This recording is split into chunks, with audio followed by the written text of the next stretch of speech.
Are you ready? Are you ready, Ma? Are you ready? Okay, I am pressing record. Okay, wait, go to DDR. All right, cool. Record. I am starting the show.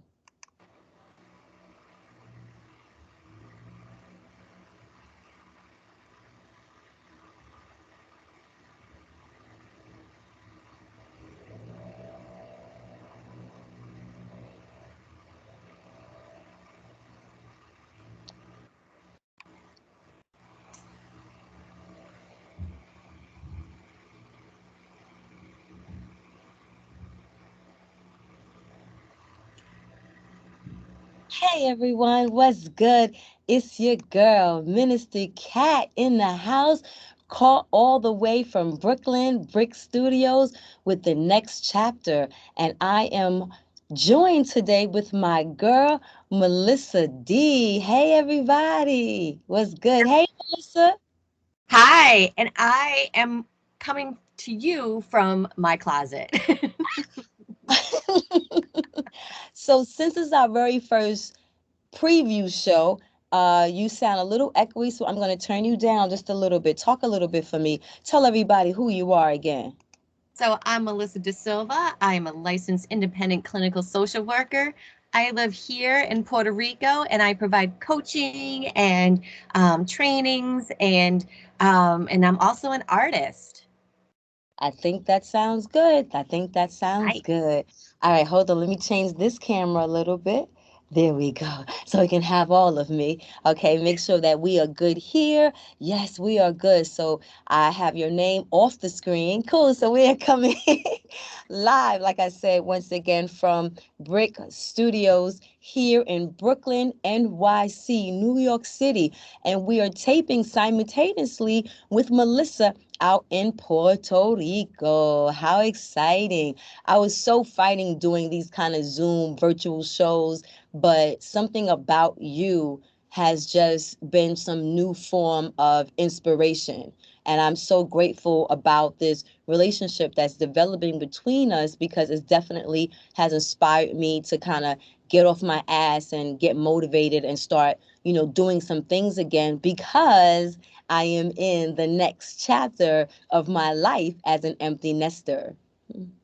Yes, and I'm so proud of you, and I'm so proud of us for doing this. And I always feel so blessed every morning waking up knowing that you and I are in this partnership together.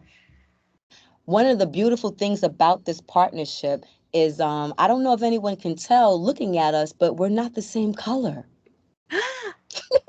Wait, that deserves a sound effect. Wait, hold on. Wait. Yes, we're not the same color.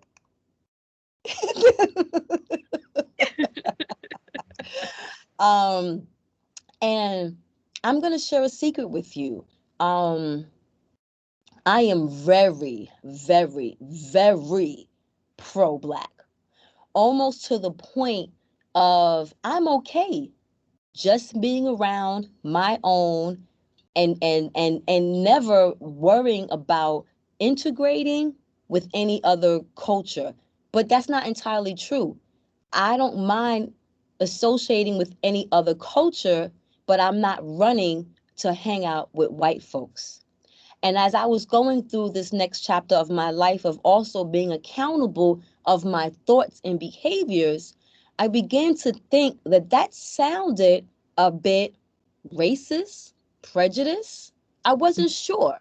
So I wanted to dive into that conversation, that topic with you, because you're going through some new reading material because of the whole Black Lives movement and you wanting to kind of, see what your part in that was and how you could be a part of change. So today's topic on the next chapter, everyone, is prejudice, racism. How? What determines racism? Can a woman of color be a racist? Can people of color be racist? Are we sympathetic to white folks not understanding the concept of racism? So, what were your thoughts as we were preparing for this show today? Oh, I felt like I really need to know my stuff. Like, and how often are we put on that spot where we need to feel like we need to know our stuff? I think that needs to happen more, right? Like, where have my thoughts come from? How was I raised to acknowledge racism and being prejudiced? So I've done a lot of reflecting lately about how, how these things come up every day, and especially living in a country, Puerto Rico. This is my 1 year anniversary this month, and Yay. being a minority in this country, and how how it could be similar and it could be different. So it's been really heavily on my mind lately as I was preparing for this episode. And I want to thank you so much for being so patient with me and being open with me as I've been going through this process. Well, let's applaud that. I hate the fact that you can't hear the graphic. I hate that you can't hear the sound effects because I just had the crowd applaud you. So one of the things I know that we was researching was, I think I sent you some definitions. Do you have them in front of you? Of course I do. What does Google say, since that is supposed to be our reference points to all things knowing? So Dr. Google says, for racist, it says prejudiced against or anti-agnostic toward a person or people on the basis of their membership in a particular racial or ethnic group, typically one that is a minority or marginalized. And I think that's when people have that opinion of, like, can a Black person be racist, right? Hmm. Because are you a marginalized group? If you're a marginalized group, then can you be racist at that point? So that's the controversy that I've been told, that Mm, because we don't have power,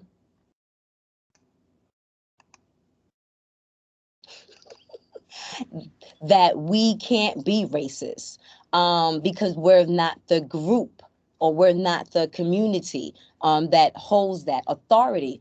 But can you hold that authority with your thoughts? mm, You know what I'm saying? Like, we may not have the power to bring about that type of change where our opinion holds weight. But does it when we also then create like our versions of the Black Wall Street? You know what I'm saying? Where we're fine, or even like the Indian reservations. I hate saying Indian, but the native reservations where they just are self-sufficient. Is separatism also a form of racism? Because mm, we're fine being separate. I don't need you. I don't want you. I don't even care. You know, mhm, but are we doing that because we don't want to blend the cultures, or are we doing that because it makes things easier? mm. And Mm, then from like where I grew up, we didn't have access to people of color, So it was like, well, it's not that I don't want to know about anybody else's backgrounds and stuff like that. It's just I didn't have much access to other people. so then Um, do we have sympathy now for the white folks that don't know? Because wasn't that a part of the one of the reasons why, like, what are you reading right now? Share that with the crowd. I am reading a book called Me and My White Supremacy, Hmm. right? And it Hmm. also has a workbook that comes with it. It's a very catchy title, Mm-hmm. especially if it's like on my coffee table and I'm trying to date people. They're like, "Oh, I think it's time for me to go home." I'm using my white power right now.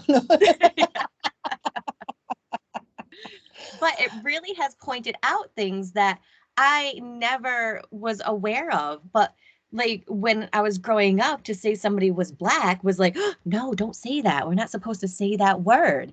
Right. And I didn't even realize like that was the message that was taught to me. And every single day, I think we are taught these things like you're not supposed to say these certain words, and, let's hush, and, you don't want to offend anybody. So let's not talk about anything. And I think that's how I grew up, is like, I don't want to offend anybody. I want to, appreciate everybody who they are and the backgrounds that they are.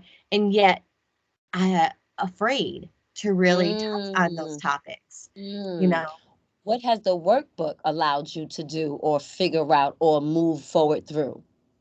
I think it really has made it more apparent that we are still doing microaggressions every day and, not even realizing it. Even in just like the words that we use. Like Mm, the other day, somebody said, you could be blacklisted or you could be whitelisted. And okay. so this word is how like bad, right? We have Mm. like a lot of negativity towards this word. And so, I think these microaggressions are just continuing to be a part of society, which we need to like start shed more light on them. I think so. I think not only shedding light on them, but also sharing light to the to having some level of sympathy towards the white race. I think that, we assume that they should know better. You know what I'm saying? But who says that? Why make that type of assumption that they should know better and then be almost annoyed that they don't? You know what I Hmm. mean? So it's like, okay, yes, you're taking advantage of the knowledge that's out there now to educate yourself, now to understand what the uproar is for Black folks or people of color. Um, but I don't need you now. You know what I'm saying? Hmm. And I feel like, sometimes I find myself maybe as open as I am to different cultures, even Caucasians, but I might say some slick shit out my mouth. Like, I might make the joke that white people don't get cold. Now, I don't know if that's 100% factual. You're a white person. Do you get cold I when get you see cold all the anyone time. else? I moved to Puerto Rico. You know what I'm saying? But that's a stereotype that I will quickly joke Which is about. funny. I've never even heard that. Are you serious? It's time for a commercial break. It's time for a commercial break. Actually, not a commercial break. I don't know if everyone can see the makeup that I'm wearing today. Let me take off my glasses. But the makeup line that I wear when I produce television is from an African American woman named Sade out in Harlem that I met in Brooklyn when I was 17 years old. So I love her so much. Check her out, guys.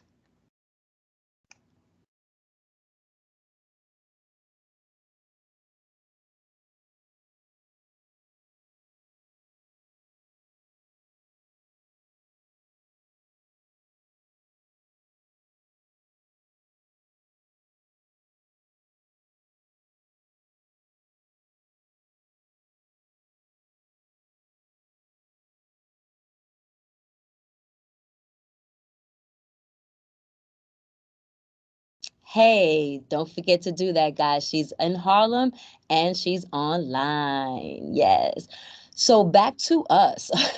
um, so I think the sympathy aspect we should really think about as far as like, being more mindful to, I don't want to say the ignorance, but yeah, I guess the ignorance of the unknown that white folks don't know. Because I think what happens is that we get mad at white folks for not knowing the same shit that we don't know. So if white folks are not in my day-to-day area of congregating, you know what I'm saying? It's not so much that I don't want to have white friends or I'm opposed to having white friends. If all the time I see white folks is either in school or in the workplace, most of my socializing is done at home, on the block, in the neighborhood. So if on the block in the neighborhood is people that look like me, then my friend group is going to be people that look like me. And then as I get older and go to different environments like college or the workforce, then yes, I may now be around different cultures, but I'm still going to go. I think I'm going to flock to what's familiar to me. So then, yeah, I might have one homegirl that happens to be white and one homeboy that happens to be white. But I notice that when white folks say, I'm not prejudiced, I have a black friend. If a black person says that, then it's nothing. Like it's okay. We can say that. Like we have the privilege to say certain shit, but you don't. I don't Hmm. understand. How do you feel about that? I just have grown up thinking like you say what you want to say, because my ancestors were awful and, just like I let you have, what you need. Like, it's like, it's like, you want to think that white people are cold all the time, never cold? Like, okay. That is nothing compared to what my ancestors have done. Okay. So you're fine with it. I can do all the blaming I want on you, and you'll Yeah, take it like I'll a take G. it. I'll take it. So is that a part of your reparations to Black folks? Like, hey, feel how you feel, y'all. All right, give it to me, Just and bring it on. and then come meet Melissa DeSalva. Yeah. So let me Amen. ask you, as somebody who has ignorance behind me, right? I don't want to go to you and say, like, Kitty, teach me everything that I need to I know, know. Please, right? like Because asking to touch my hair. yeah. So, so for somebody who like me, what would you suggest? Because it shouldn't be your job to educate me on everything that I don't know and I'm ignorant about. Why not though? Well, I think that's why I have done a lot of my own reading and stuff, because I don't want to put it on you. It's not your responsibility. I mean, I work with a lot of transgender individuals, and I know they don't want to go to the doctor's office and say, like, let me teach you about being trans before you can provide me with assistance. Like, you know, I think it's important that I try to do my own work. And, Yes. and I think that's important for everyone, to not put it on the other race to teach us, but to, do our own work. So that deserves an applause. Where are you, applause?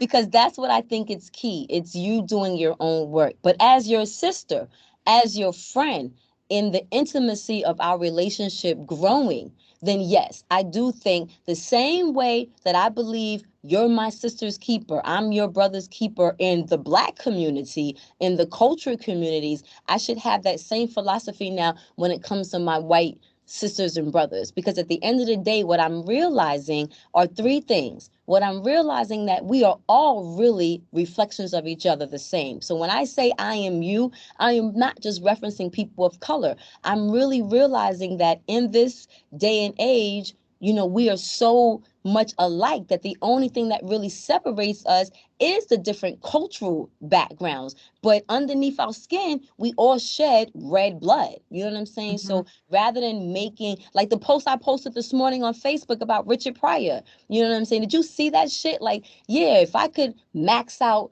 what white folks get, why not? But at the end of the day, you know what I'm saying? Why should it be any different? But it is. So the second point that I wanted to make around that same type of feeling was we love white folks as much as we try to be as anti, because growing up, first of all, the Matrix only puts white folks on TV. You know what I'm saying? So how could I be this anti person when yesterday I was watching on one of the talk shows the Howard brothers? I fucking love Ron and Clint Howard. I grew up with them. I feel like I know them. I don't know their parents who are also actors, but there's something about the work that Ron Howard has done that I feel like I know him. I feel like he's a good person. And I like this white boy, freckled, red freckles, blonde, you know what I'm saying? Hair, kind of awkward looking guy, you know what I'm saying? But I don't see color. So why, when it comes to my personal life,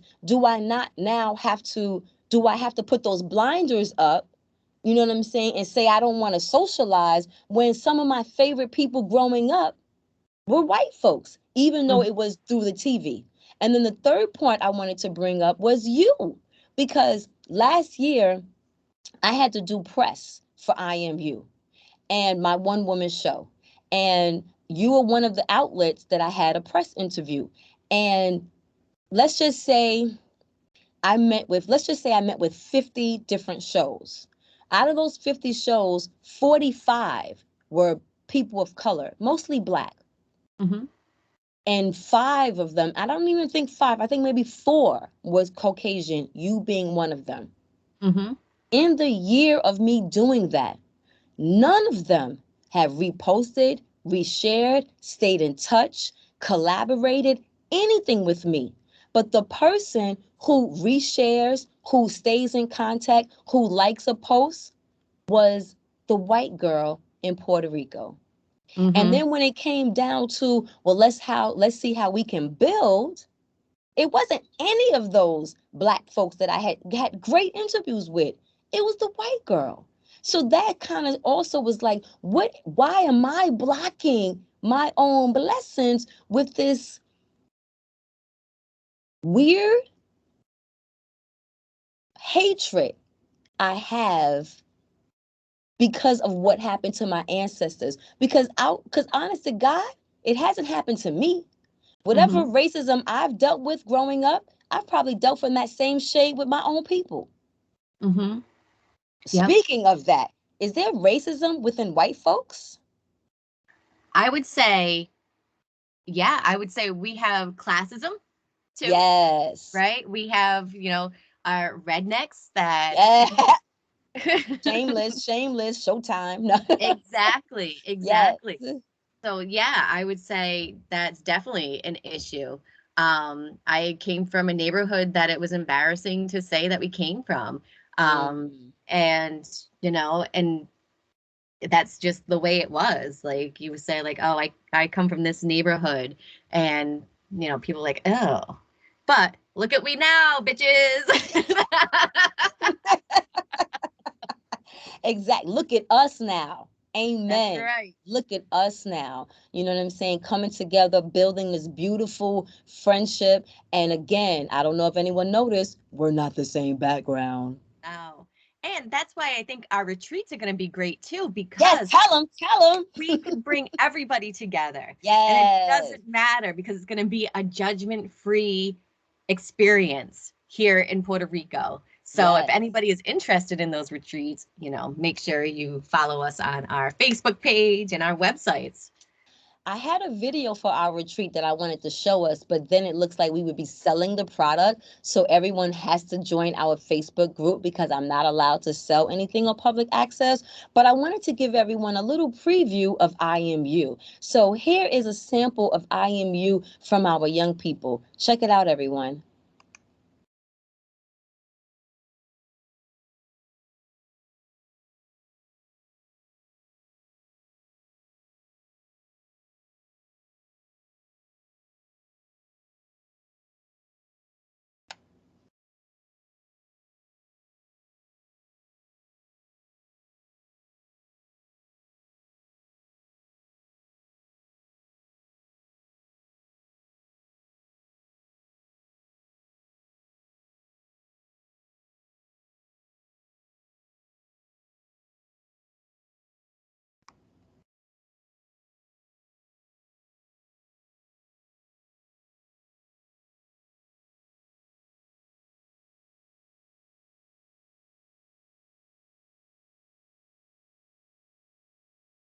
I love the editing on this video.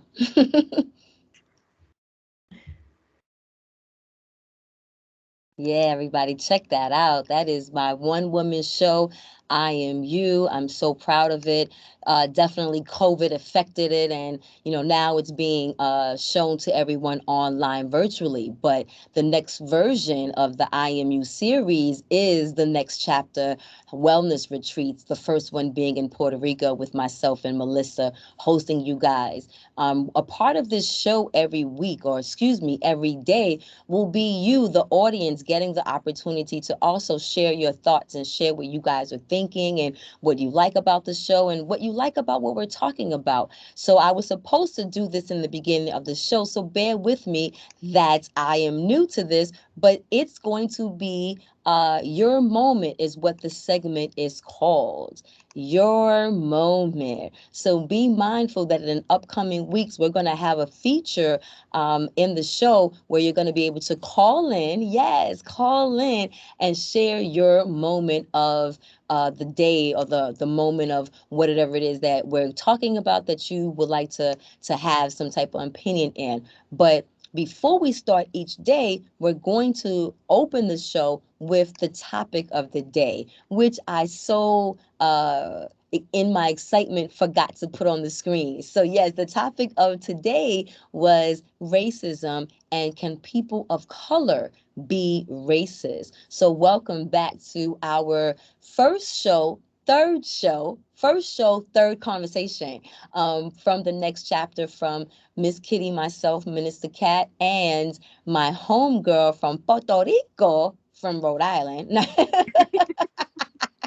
That's where the Melissa Boston D, accent comes from. with the Boston accent. Yes, yes. So, once again, we had a great conversation. You cannot discuss everything in just 29 minutes, which is one of the beautiful things about this show being a daily show, Monday through Friday, that folks get to see us enter their home 5 days a week, sharing with you our expertise, our knowledge, our constant knowledge of growing of information, because as teachers, we still have to be students. So Melissa and I are always in the process of still finding information and resources, not only for us to be better women, but to be better to be better healers for you all, for you all. So yes, stay tuned. As of, I think, in another 2 weeks, we're going to launch this show today. This is our kind of premiere show. Hopefully we'll have all the kinks, out.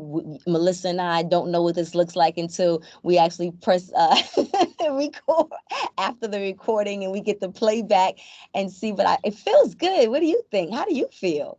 I'm feeling good. It looks great. You look great. I look very well lit up. It looks wonderful. Yes, and we had some sound effects and we had some graphics.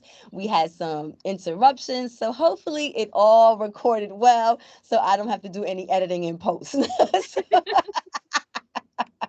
So please stay tuned, because again, like I said, we will in the next couple of weeks give you all the options to call into the show so that you guys can have this, can be an interactive show. It's just not Melissa and I. We want your feedback. We want you guys to be a part of this.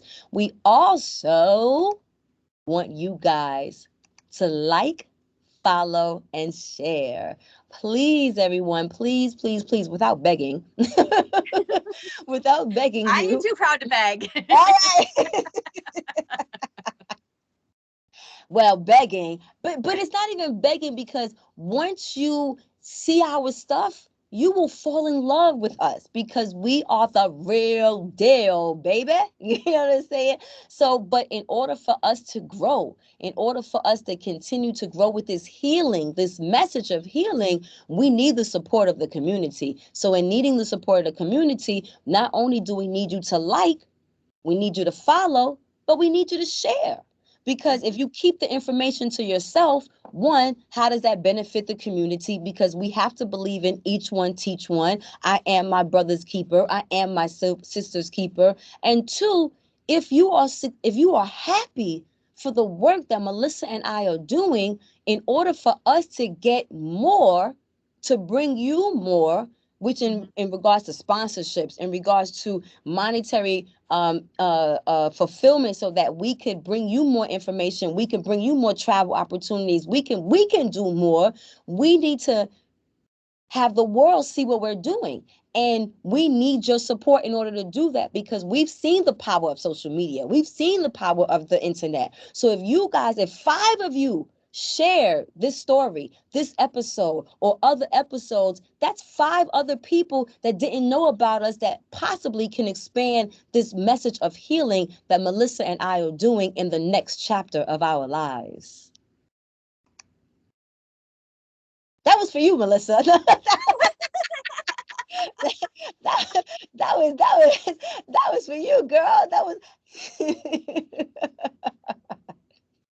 I was just so entranced in what you were saying.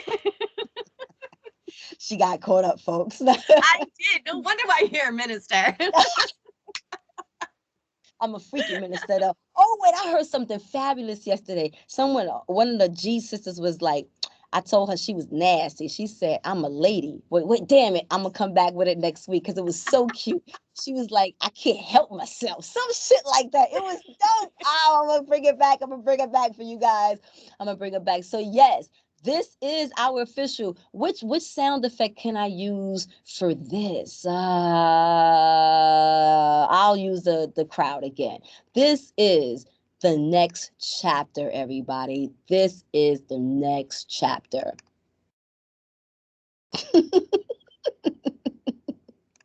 And we are so Melissa is such a trooper because she can't hear the sound effect.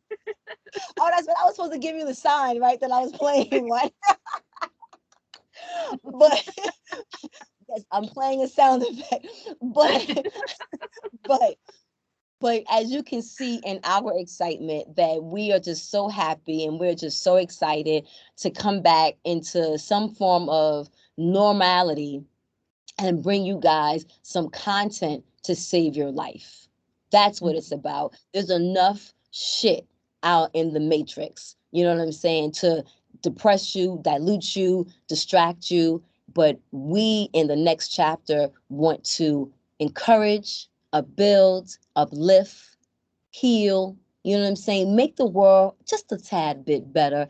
And Just a what little better bit. That's all we need. Just a little bit. Girl, can you imagine? Well, you already know what that water underneath the waterfall feels like when it's coming down and you're in this place of reflection and release, and you are just ready to receive all what the creator and the universe has for you. And as we let go and burn all of our bad dead weight and put stuff in the universe and in the air just to float away, man, listen, you guys better sign up. You guys better find out what this retreat is about. Join us on our Facebook page and check it out, because due to COVID, because we are in a pandemic, we are only taking a limited number of women. We only have 11 spaces, and now we don't even have 11 spaces because we only have 11 slots. So spaces are filling up. So yes, check us out on our Facebook group to join and get more information. I think that's it. I think we did a solid first episode. Third We conversation. always do a solid episode. Did you finally watch yourself? I did watch myself. And thoughts? What were your thoughts? That it wasn't as bad as I thought it was going to be. Honey, you are beautiful. Oh, Before thank we you. go, guys, I also wanted to share with you guys one of the companies that I have been blessed to have in my life, which is Tech Investors. They are one of the sponsors for the next chapter as well as the Kitty Rose lifestyle. So take a look at Tech 101. Ooh, wrong commercial.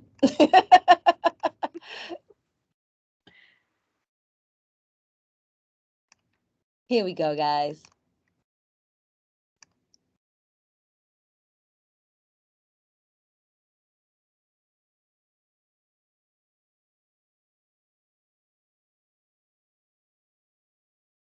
Becoming self-sufficient. So check them out online. They are TEC, and find out how to empower yourself financially. Because just like racism is taught or not taught, that's why we're walking around here saying silly shit to each other. Financial literacy is also not taught. And all of these things, my people, from what we're not taught about racism, what we are taught about racism, what we're not taught about financial literacy, what we are taught about money, all of these things are designed to keep us down, to keep us uninformed. Because if we all had the power, then there would be no one to step on the little people. And the Mm-hmm. people in power don't want that. So it is our responsibility as a community to take the foot off of our neck Yes, and yes. free ourselves. Hallelujah. Yes. And financial literacy is something that I think they really need to focus in on in school, especially for women, because they think women can't figure out math. And so when research has shown that, at a certain grade, they're just like, they're lost causes. And so women are automatically start sliding down of, that financial literacy. They don't invest in our knowledge of it. So that's why it's important really to take advantage of those resources. Amen. Amen. So until next time, Let's just to do the graphics correct. Until hold on, there we go. Until next time, I am your girl. I am your girl. I am your go. I am your host, Melissa Cat, and this is hold on. Oh, I did that You're not wrong. Melissa Cat, although I Melissa like that D. name. And this is Melissa D. Hey now, and we are the next chapter. So if you have any questions, anything you would like us to talk about, please feel free to inbox, DM, all that good shit. Until next time, hold on. Let me get the ending. Wait, before I let you guys go, I'm gonna give you another little snippet of I Am You, done by Brooklyn's own cinematographer, L Flex, baby. All right, let's see if I can do this right. There we go.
And we are wrapped.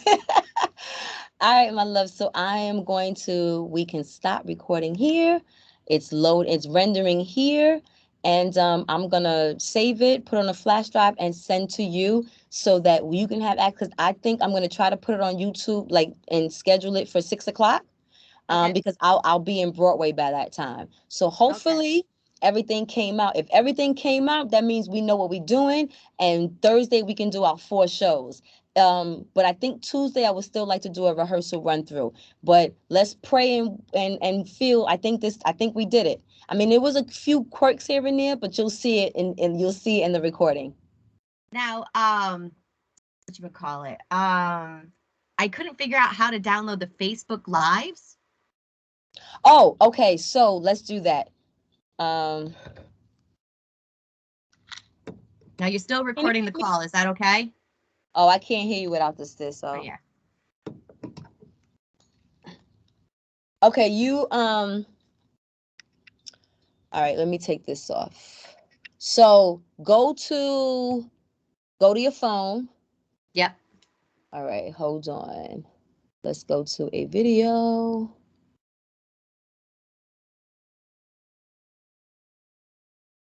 In order to make things work, if you feel better, all right, pick up. You're white and you can. Oh, I watched more of that clip too of Richard Pryor. Was good. Was on my memory this morning. I don't even know how. Wait, maybe I don't know if I can do it through my phone. All right, on your laptop. Hold on. Okay. All right, because I can stop recording here. Oh, wait, no, I'm not going to start. Share screen. Share screen. More. Share screen. All right, share screen. Start sharing. Who you sharing with? Oh, You. there I am. Ah! Okay. You. Okay, so go to, hold on, why can't I move out of this screen? Window. Flow. Hold on, I think my cat just got let in by somebody. Okay.